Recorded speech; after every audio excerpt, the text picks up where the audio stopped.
It wasn't your typical emergency response. Instead, this was something much more memorable. In Illinois, a group of firefighters go a step further. It's called Project Fire Buddies. A positive feeling for firefighter Kurt DeGroot. We never designed this for the mental health of first responders, which is very important. Again, mission first, it was for this. What we realized after doing this, a side effect of this charity is it heals the first responders.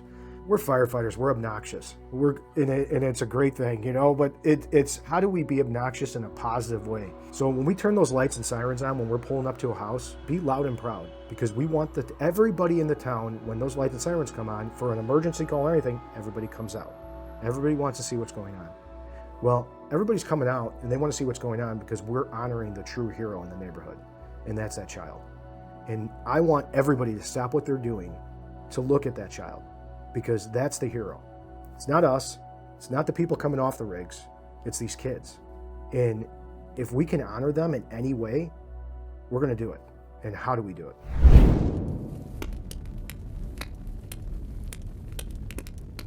In the first responder world, we all go on calls all the time. A lot of times we do everything we can and we may not get the result that we were hoping for. We didn't put the families in that situation or the patients in these situations, but we're doing everything we can to help them. In this particular situation, it's kids calls, they stick with you. Everybody says that the firefighters are the heroes, but we're just a skilled trade. You know, these kids are the heroes. They're the warriors. And we see it, and we see it in their face, and I can't even imagine how they feel. We had this young man that was battling cancer, and I came back to the firehouse, and I'm like, I want to do more. How do we do more? And I remember bouncing it off to the crew, and they're like, there's nothing we can do. We did all the treatment we were supposed to. Everything was done right. That's it. That's where we cut ties. And I'm like, I didn't like the answer. So I went to the chief, and I said, hey, I want to start something. I have no idea what I want to call it. I have no idea what it's going to look like, but I want to do something more for these kids. And he gave me the green light. I had another call at the house, and I talked to the parents, and I said, hey, when he's feeling better, maybe we can come by and hang out and bring the engine and, you know, and all that stuff. And they loved it. They're like, yeah, absolutely. Very grassroots. Started over there. We set a date, and we went over there, and we hung out, played air hockey with the young man and his brothers, and it was a hit. Then we played some video games with them. Of course, the kids embarrassed us, but that's okay. It was a great time. They felt so great about the situation, you know, but that's where it started. Coming in as a firefighter, you know, you started the organization in 2016. Who did you have to become to be the CEO that you are today of a nonprofit? It was very difficult. I'm still a firefighter paramedic. It's still my career. I had to educate myself. As a CEO, you have to be a numbers person. You have to be a therapist. You have to be empathetic. There's so many different hats you have to wear. I'm blessed to have a team of people and in a way to help these kids and actually strive. How I became it happened naturally with a lot of prayer. A little story, we have a young man that was terminal. Terrible diagnosis. It was DIPG. And when you're diagnosed with DIPG, if you're not familiar, you have a 0% chance to make it past a year. It's a rare brain cancer. It's a terrible diagnosis. And this young man was 7 years old. He always wanted to go to a Bulls game with his family. So now we're going to try to do it. So we were able to utilize our contacts. Our contacts are incredible, right? And we were able to set up this young man to where we got a limo to pick him and his family up. They went to a fancy restaurant right by the United Center. The restaurant's one of those restaurants that prints the menu daily. On the top of the menu, it says honoring this young man's name. So that was really cool. The family thought it was cool. The limo then brought them to the Bulls game and went to the Bulls game, and it's like, okay, how do we send somebody to a Bulls game? We could buy tickets, we can send them into the seats, and sometimes we do that. In this particular situation, we were able to tell the story to the Bulls, and they brought him down on the floor, and he was able to warm up with his favorite player, which was Zach LaVine. So he got to hang out with Zach, shoot some hoops with him, got Zach's jersey, autographs, and they had floor seats for the whole game. That's a memory that the parents still talk about to this day. Just even the little details of the restaurants, like that's a huge deal. You know, I'm sure every person that was involved in that child's kind of experience for the day, did their own little, little touch of class, you know, on that. That's very cool. And here's the thing: is that social media will at times can knock us down and just feel like there's no good left. Every one of us have good inside us. Sometimes we just need a reset and realize what's happening in front of us, how blessed we actually are.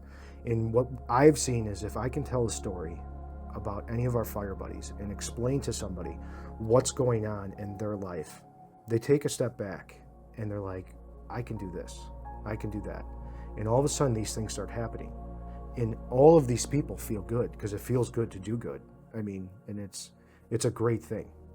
Yeah, I can imagine with your job and having every call that you go out, you don't know what you're going to expect, that there's always that level of anxiety that For sure. This could be the worst call in my life. Yeah. Or this could be my last call in my life too, which is another thing that a lot of firefighters have to deal with every day.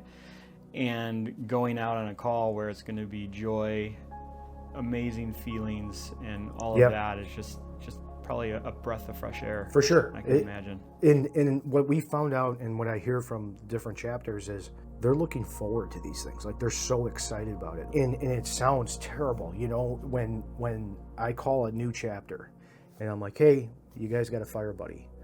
And every response is the same. They're like, yes. And then they're like, wait, that's not a good thing. And I'm like, you're right. But it's a good thing that we found that child. That child's there, whether or not you have fire buddies or not, right? But it's a good thing that you found it. So now we're going to help him. And he's like, we're so excited about this. We can't wait, you know? And then we start talking about ideas, gifts, and all these things. This is what the kid likes. This is what we're going to do. And then they get all pumped. And then a majority of them are like doing their own research. They're like obsessing about, oh, what if we try to do this and try to do that? You know, we never promise anything to the families because that's going to be the scary part. Like if we say, oh, we're going to do this and we can't follow through. We don't ever want that. So we don't ever promise anything. And I always tell all the chapters, I go, we're going to make you better spouses because you're going to listen. And that's all you're going to do. You're going to listen to these families and you're going to absorb it and you're going to take notes. And then we'll have a conversation and then we're going to figure it out. It's the child that wants this super rare Lego that they don't sell anymore. Well, if we have to go on eBay and buy it, we're going to do it, you know, and we'll get it and we'll do whatever it takes. We go as small as bringing toys over to as grandioso as getting their favorite celebrity to make a video for them, getting their favorite celebrity to send them stuff, things of that nature, to sending a child to Disney World. Then we get like Jack Black, Robert Downey Jr., Gal Gadot, Anna Kendricks, you know, these people that really embrace it, you know, and just telling the story. And it's using those contacts. So we're able to reach out to their publicist or their agent and tell the story, you know, especially if it's for a child. You know, that's the best way. But then we get our local athletes that help, like Brent, Michael Schofield, those people that are part of, and Kendall Coyne, that help us out. Those people are friends. They're part of the family. When we first get a family, they have to fill out a form on our website. That form then goes to my administrative assistant, which is my wife, Kelly. She's very attractive. No, it's all right. Don't edit that. No, right. The form comes in through the website. It then will get shot off to our chief medical officer. We have a chief medical officer that works out of Laurie's Children's Hospital. He's very smart. If he doesn't know the answer, he's got the resources to find the answer. We have to make sure that the child is actually suffering from a critical illness. All pediatric cancers are critically ill, and then we want to also encompass kids that are outside the cancer diagnosis and bring in kids that are critically ill also. We see so many kids that have these rare illnesses. We have one child in our organization that one of 3 in the world that has this disease, and he's the only one in the United States with this disease. Now, this is a terrible illness, but there's no organization for them. And how do we encompass that? How do we help them too? Because they deserve it. Unfortunately, we did have to draw the line at critical illness because there's a fine line between critical and chronic, but we had to draw the line somewhere just because it takes funding to do everything we want to. Maybe one day we expand it. That would be an answered prayer, but we'll see how it goes. How do you collaborate with other organizations or community partners to enhance the support you provide? So we have other nonprofits that we work very closely with. Finley Forever Foundation, another firefighter-based organization. Great charity. They do Lights and Ladders Brigade. We have John from the Yard Foundation, who does great things for first responders. We've worked very closely with them. The Schofield Family Foundation, which is founded by Kendall Coyne Schofield and Michael Schofield. We wouldn't be here today if it wasn't for them. They helped us attain our 501c3. They will always be the top people for us. Brent Sopel Foundation, he helps children with dyslexia. Brent Sopel is a 2010 Stanley Cup champ with the Blackhawks. So people that we have kind of onboarded and had a meeting with and talked with, they're part of our team members, and it's our civilian team members. We have several. I believe we're at 65 team members, and they become part of the team when we get a request where we need some help.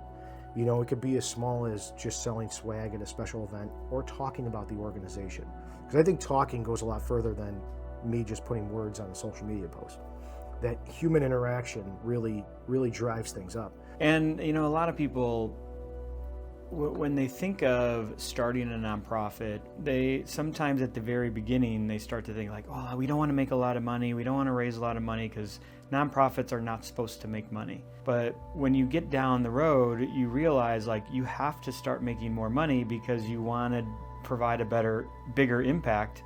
And you can only do that with money. If you want to keep your mission moving forward and have an even bigger impact, it's going to take financial resources to have that, to basically accomplish that mission. You're absolutely right. I mean, again, just starting in the nonprofit world when we first started, I had all the ideas, it's this. And then as we move to where we are now, it's like, oh wow, there's a cost for this, there's a cost for that, there's a cost for this. This takes a lot, you know? And when we look at the cost of sending a family to Disney World, you know, that's a lot of fundraisers to make that happen. You know, when we try to do these things. And now here's the thing is that all of these people are volunteering, and I need to hold on to them.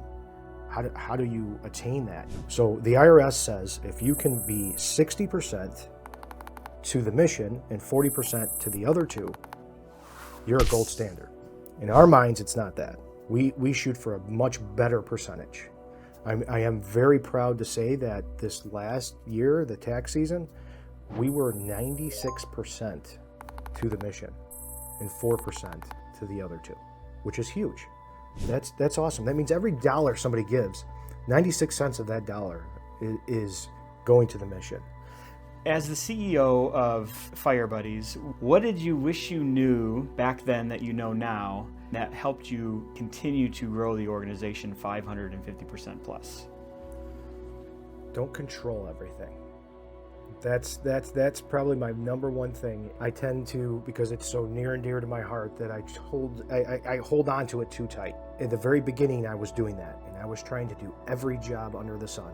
Micromanage in a way which isn't healthy. It took a lot of podcasts and a lot of praying and learning and just watching. We all have people we look up to, right? And just watching how people act in a manner and seeing the positives that they do, right? And then, okay, I like how they did this and how they did that. But what I did realize is that just because I'm passionate about something doesn't mean I'm the only one. But if I'm always strangling them and keeping them stifled because I'm always putting my thumb on everything, they're not going to grow. They're not going to be able to show their true potential. So once I started letting go and trusting, right? Now, obviously, you got to find the right people to trust, which we started to do. We have such a huge member base. We have over 500 firefighters with the organization, firefighters and team members. So when I look at that and you really get to see all these people in their true potential, I can't even imagine if I was strangling it like I did 5 years ago, trying to be the everything, we wouldn't have grown. Is there anything that you or Kurt does that kind of keeps them motivated, or is it something that when they just see the results of what you guys are doing, it's just like, that's the only motivation they need? We keep them motivated by being kind and being humble. Nobody wants to work for free for somebody who's a tyrant and awful, and we're human. And Kurt and I will be the first people to admit we make mistakes and call them up, be like, sorry, buddy, this is the first time we're running an organization, and you couldn't expect kinder.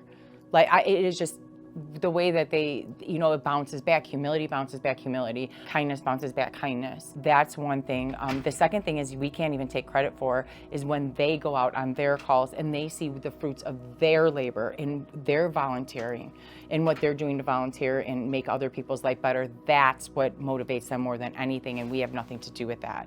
We give the platform, but they say the yes, and then they put the work in and the time, and when they see the results of how those kids and how those families are impacted, it keeps them going for another day. That is the biggest impact that they have. My husband's also a firefighter, and his department was one of the in the beginning of Project Fire Buddies. So I had been helping with his chapter for a long time and had a job and really wanted to do something different and wanted to get more involved with Fire Buddies. I don't want to say a global scale, but kind of, in the office doing more than just working with the one chapter. So I quit my job. And I contacted Ryan, and it kind of went from there. And then I jumped in with both feet, and I am not working. This is it. This is what I'm doing right now. Yeah, and I love it. You can't go visit these kids without crying. Like, I'm a mess. I always bring my Kleenex, and the families are so grateful. I've never encountered anybody who wasn't so happy to see everybody there. For other kids, when there's a parade that pulls up to your house, it's overwhelming. And just to see their faces and their parents. Oh, I'm going to cry too just talking about it. It's made a profound impact. Why am I crying? Oh, it's crazy. A lot of my job what I do here is all administrative. It's emails, it's calling people, planning things out. But getting to go see the kids is, I don't cry about the emails. That's not. Now, I can imagine that as your nonprofit grows, being able to raise the funds so that yourself, other people, having employees gives you the time and the flexibility to build these relationships that you need to build. Because if you're a young nonprofit on just a strictly volunteer basis, you're the only volunteer. Are you going to go through all of the steps that it's going to take to talk to, find the agents in Hollywood, reach out to here, reach out to these people, find the list of this? I can imagine that it's a little bit more discouraging than if you're like, hey, we're going to go big. We're going to make enough money to be able to pay us some small salaries so that we can focus full time and I don't have to, maybe get a second job doing this. There was a point in time where I stepped away from being a sprinkler fitter, which is a very well-paid job, because I felt like my calling was to do this. There was no compensation involved in that. It was just dive in, head first, go big or go home. Now, as I see things, I have people that are punching a clock that aren't getting anything in return, and they're here day in, day out, putting the time in, putting the work in. And yeah, they get that reward. It's not a financial reward, but they get the reward of seeing that they're making a difference. I hope one day we can reward those individuals with not this obnoxious size salary, but hey, thanks for doing this, or to our firefighters, hey, maybe you don't have to pick up overtime this day. I need your efforts over here. That's one of our big goals. What long-term goals does Project Fire Buddies have for the future, and how do you plan to achieve them? So again, it's go big or go home. We want to be in every firehouse across 50 states. I hope to expand on the towns in those states. I saw the impact that we were making when firefighters from Germany reached out, and firefighters from Mexico, firefighters from Australia reached out and said, how do we become a part of this? Now that's international. We need to make sure our roots are tied first in this area first, and that's what we're going to do. The biggest thing and probably the toughest thing in the organization is getting the word out there. How do you become a household name? And a household name meaning when people think of children that have cancer or battling a critical illness, the first thing in their mind, or one of the top three, is Project Fire Buddies. Reach out to them, because it breaks my heart to think that we're driving by these houses of these families, and one of those houses could be one of these kids, and we're missing that. It's just conversation. It's being at the farmers markets. It's being at that. It's boots on the ground. And that's my true growth of what I want to attain, is I want to find the kids in the community that we're serving. I also want to find the fire departments that aren't a part of us yet. And hey, this is how this works. And this is how it is. Every time they come out and we explain what we do and how we do it, all right, we're in. Let's do it. Because it's good. It's a good thing.